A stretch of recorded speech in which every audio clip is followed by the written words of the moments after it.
Let's take a look at lesson 7.3 on solving quadratic equations or quadratic functions by graphing.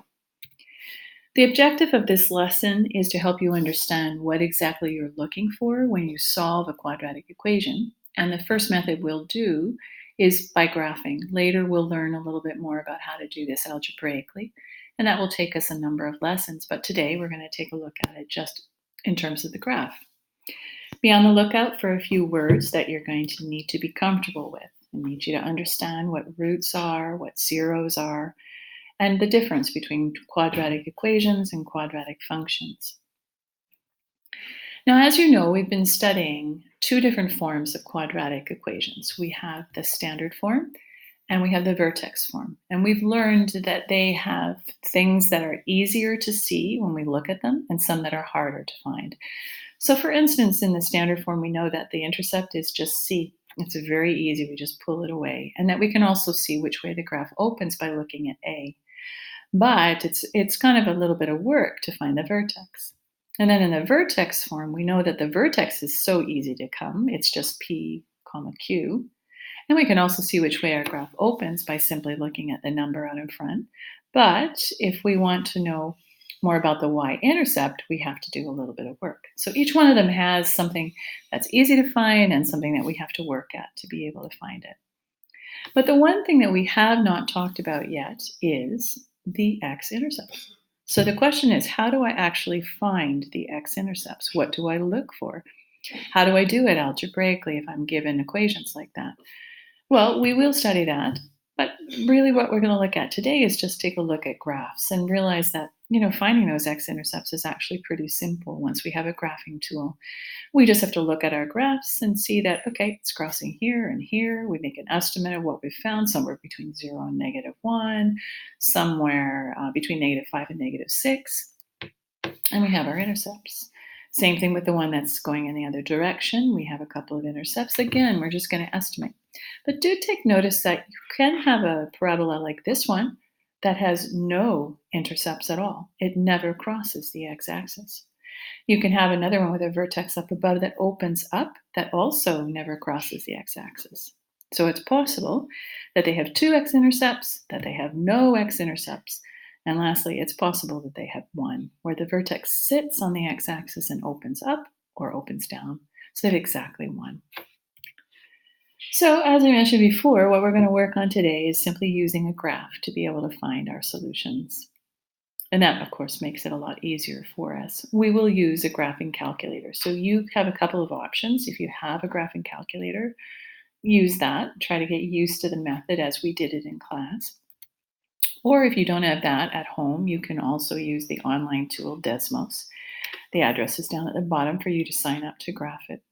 And if that doesn't work as well, please notice that if you don't have the internet and you don't have a graphing calculator, use the solutions at the back of the book, because for each question, they actually draw a beautiful graph. And all you have to do is take a look at it and make sure you know where to look when you're trying to find those x-intercepts, and you'll be in good shape. So first, before we start it, let's take a look at a couple of words that are important for you to distinguish. So to solve a quadratic function, we say that we are finding the x-intercepts, or the zeros. To solve a quadratic equation, we say that we find the roots. Now, these are essentially the same thing. You're going to see a lot of similarities with them, but there is a slight difference. If you look at the function has at its beginning a y, or an f of x. The way I like to remember it is a function does something. And a graph that has a y equal to something with x's in it is something that creates or generates a graph, a picture on a coordinate plane. It has a job. And we say when we're doing that, we are looking for the x-intercepts, or we're looking for the zeros. Whereas if I have just a quadratic equation, which is more of an algebraic expression, then I will say I'm looking for the roots when I solve this one. And we will be talking a lot more in later lessons about how to actually find this when we're given those forms. But the thing about it is, I can ask you to solve a quadratic equation or to solve a quadratic function, and you will be doing the same thing. You are looking essentially for where the graph would cross the x-axis. So here you have your first one. And I think what I'll do is just give you a quick tour of Desmos so that you can understand what you would use if you were going to use Desmos online. So let me just get it up here, and I know I had it open. Yep, here's my graph. And so I simply put in the function. Remember that the keyboard is down below, showing the keypad. You just have to press it to find it.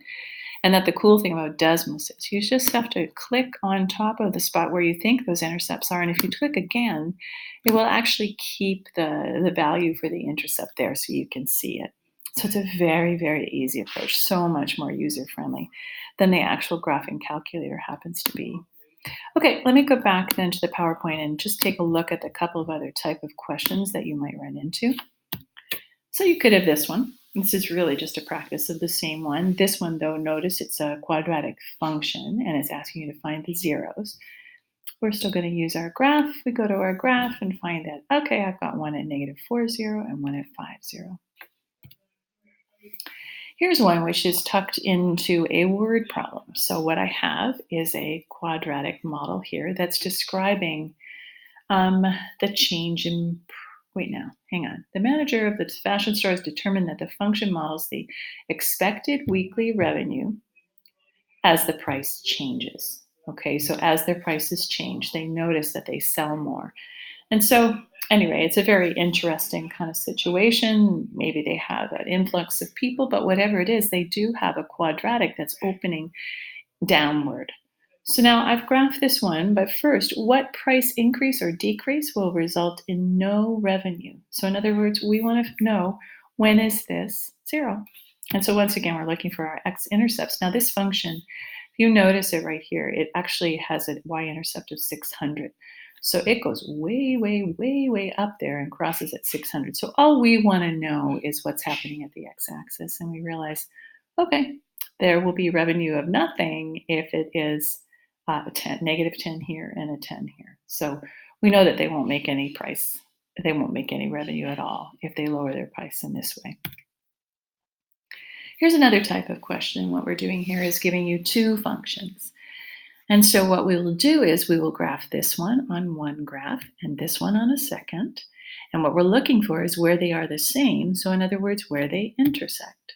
So you can see the one in red was the first one. The one in blue is the second one. And I have highlighted the two places where they are exactly the same, where the graphs intersect. Now, this last one is a bit of an interesting question. This is probably the hardest you can have. And what happens here is you have to create your own quadratic function. You'll get used to them after you see them in a little bit, but let's take a look at the scenario. Lamont runs a boarding kennel for dogs.